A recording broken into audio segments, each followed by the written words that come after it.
Oh, here we go.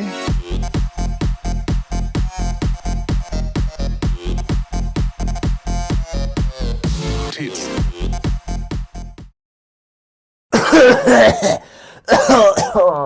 Fuck a duck, Charming. You couldn't clear that shit out of your throat before recording? Are you alright? Oh, I'm alright. It's my throat, it hurts. Jeez, well, now I feel bad. Kinda.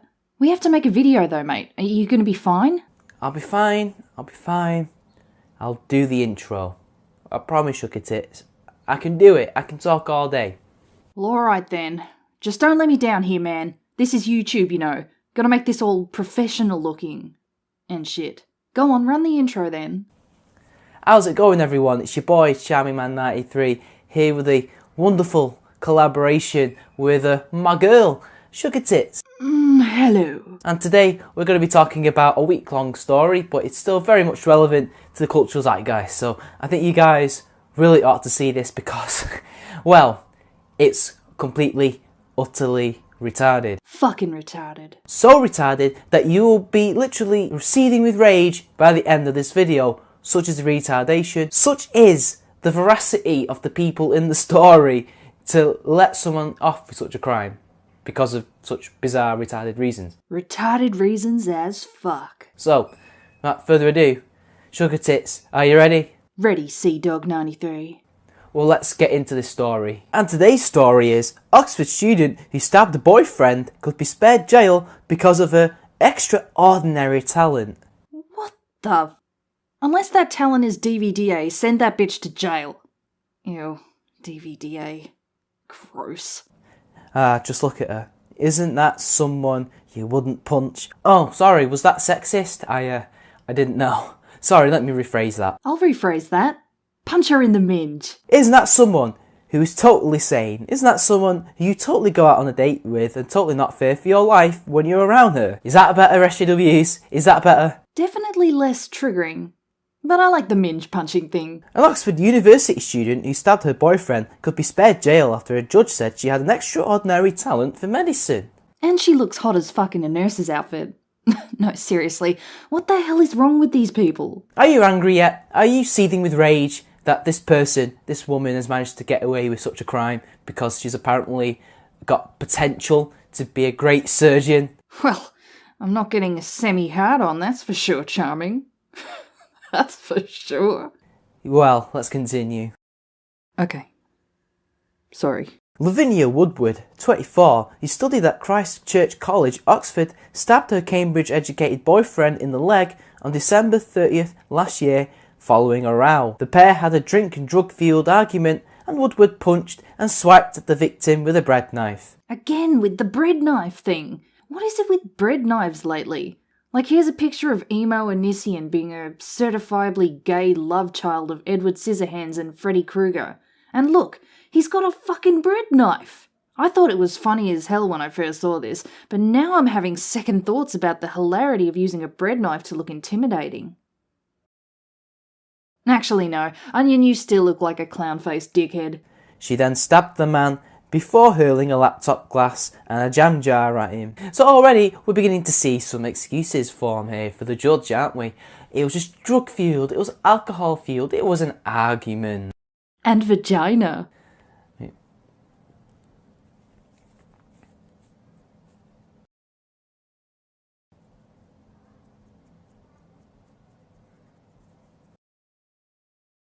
It's not like she did all these violent acts on the guy, but it was drug-fueled, it was alcohol-fueled, so clearly, according to social justice land logic, she was in no way in control of herself. Even though she did all these acts on him, it was an argument, and it seemed like she knew exactly what she was doing. I don't know about you, SugarTits. I think it's a classic example of how women receive far more leniency when sentenced for the same crime that a man would. Or in this case, no penalty whatsoever. What's that you say? You stabbed a guy with a bread knife? Well, that's no good. Quick, show us your vag and tits, love, and you're free to go. Good luck with the medical career. Prosecutor Kathy Oliver said Woodward met her boyfriend on Tinder. Well, kids, you've learnt a lesson here. Don't use Tinder for long-term relationships. But it's great for gay butt-banging quickie sessions. You might just meet a crazy on there, or a catfish, or a fake profile just trying to scam you out of money because they want to get money for this like dating app or something. Watch yourselves, kids. The pair had a row, and when he threatened to call Woodward's mother, his then girlfriend punched him before picking up a bread knife and stabbing him in the leg. Oh well, I wonder why he had to call her mother. I wonder why. Was she being so much for trouble for this man that he had to call her mother? Was this drug and alcohol fueled exchange one of many? Does she have an issue with drugs and alcohol? But hey, you know what, right? That's got nothing to do with anything what could have happened to him in the past. But you'll see, people, you'll see. And it's often in cases of domestic violence that both the man and woman engage in physical violence towards each other. The victim, believed to be a PhD student at Cambridge University, had begun dating Woodward earlier in the term after they met on dating app Tinder. She admitted a charge of unlawful wounding at Oxford Crown Court, and Judge Ian Pringle said the offence would normally mean a custodial sentence. She admitted to the crime, even though this is a little bit more than unlawful wounding. She stabbed him in the leg. There's arteries in your leg. If she'd hit him in an artery, if they didn't stop the bleeding sooner, hypothetically speaking, he could have died. He could have bled out if she hit an artery there. But hey, you know what? Unlawful wounding, despite throwing a jam jar, punches and kicks, and stabbing him. Yeah, that's unlawful wounding. That seems to me like grievous bodily harm, if you ask me. But hey, whatever, it's a woman, so it's unlawful wounding. When it's a man, I assume it's either grievous bodily harm or attempted murder or some kind of thing. I don't know. Vag privilege, charming. Vag privilege. But I wonder, seeing that she's such a rising talent in the medical field, she must have known what damage would have potentially been caused from where she stuck that knife in. And remember, people, normally it would carry a custodial sentence. So, for some reason, there is a special case here. But he then deferred sentencing for a period of 4 months and hinted that she would not be jailed because of her extraordinary talent. Well, there you go. That's why she's being deferred for 4 months, because she has an extraordinary talent. So, for those of you who are feminists and complain about Brock Turner or any rich white guy or any rich man in general or some other kind of man, doesn't really matter, who goes to jail for a crime that you think was a very lenient sentence, never ever bring that up in a debate again, because this happened. This right here, this story completely puts all those stories to shame, because she got away with it. This isn't even a lenient sentence. This isn't even a slap on the wrist.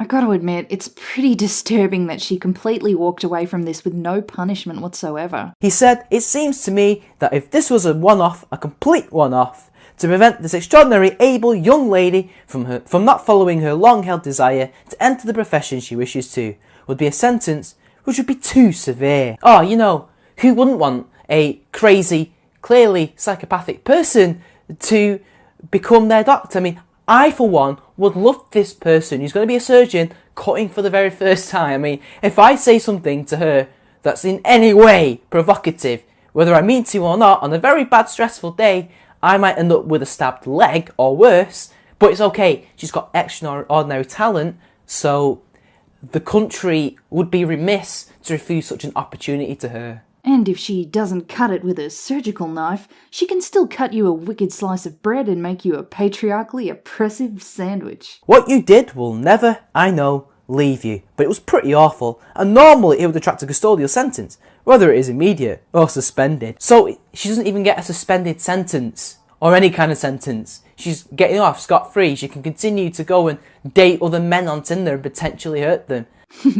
What's the bet she's fucking the judge and they met on Tinder? Because it's just a one-off, guys, right? It's a one-off. There's nothing to see here. Move along. She didn't do nothing, right? Even though this argument was so bad, he was willing to call her own mother. Not his own mother, not the authorities, her mother. So that implies to me that something has been going on in their relationship, and for some reason, the court or the police didn't bring that up or investigate that to see if this was a one-off, if they hadn't had prior history of fighting or her being abusive to him or anything like that. No, nothing of the sort. Oxford Police, Crown Prosecution Service, anything? No, nothing. SugarTits, help me out here. I'm beginning to get really brain dead here, trying to think for the police and the Crown Prosecution Service. Well, often there is a bias in these cases to sympathise with the woman. Women ultimately have a higher victim status. Male victims can be falsely arrested and removed from their homes because of the assumption that because they are male, they must be a perpetrator and not a victim. The court was told her college will allow her to return in October because she is that bright and has had articles published in medical journals. Well, she's not so bright that she would take drugs and alcohol and assault somebody and potentially ruin her future, right? But hey, you know what? If this was a man, he would never be setting foot in Christchurch College ever again, because this is what happens in Oxford and loads of other universities across the West. If a male student commits a crime like this, or a sexual crime, you'll be lucky to even set foot in that college again. And if he does, he will be ostracised, and in some cases, he will even be subject to performance art by crazy feminist ideologues. But hey, you know what? It's different when a girl does it. Yep. Good thing men can rely on that good old male privilege in these situations. However, she's unlikely to be able to become a surgeon, as her criminal conviction would have to be disclosed, said Jim Sturman QC defending. Well, firstly, she hasn't even been convicted of anything.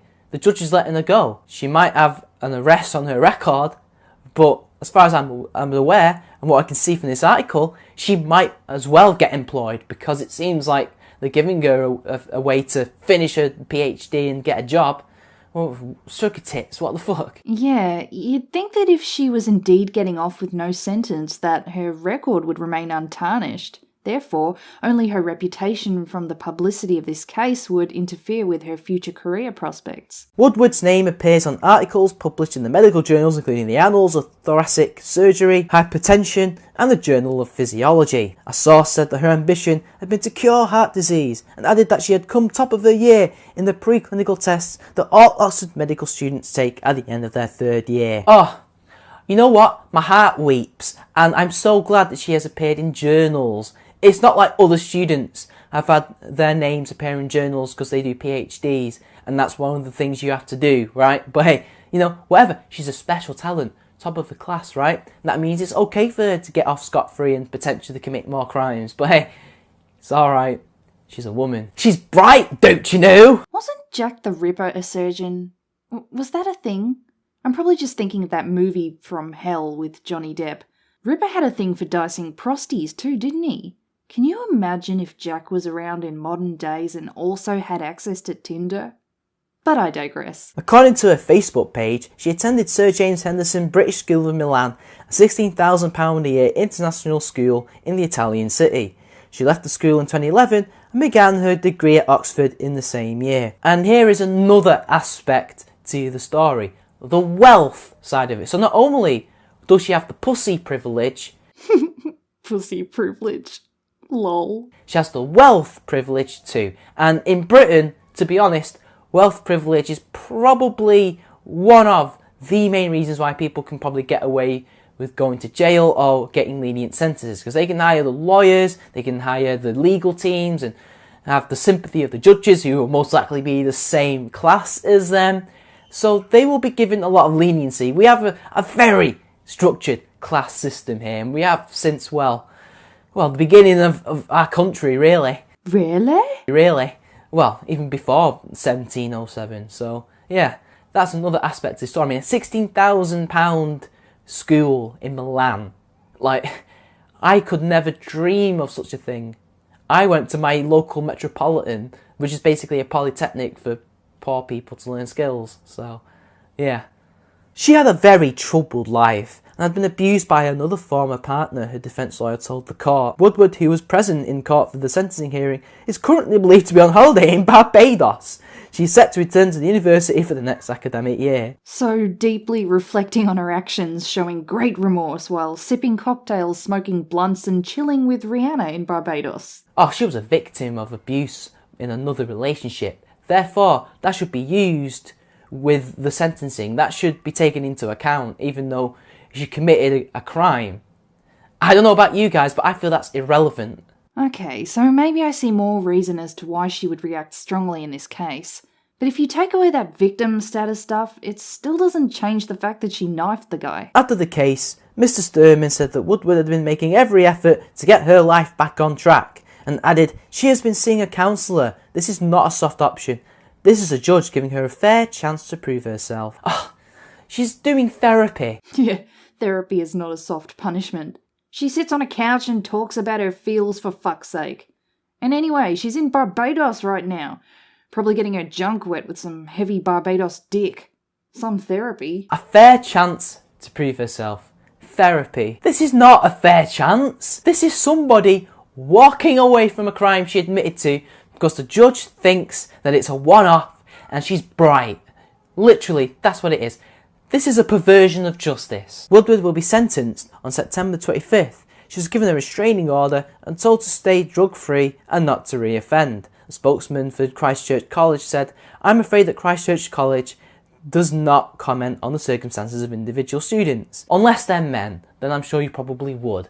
And her sentencing is going to be in a couple of months from now in autumn. So let's wait and see what happens there. But he's already let her get away with it, so we know what's going to happen. So, SugarTits, any last words? Sadly, I become less and less surprised every time I hear stories like this. Vag makes good victim status. Pretty much sums this shit up. And I'd like to thank SugarTits for allowing us to do this collaboration. No worries, charm dog. It means a lot. It's been fun. I'll see you guys later. Tits out.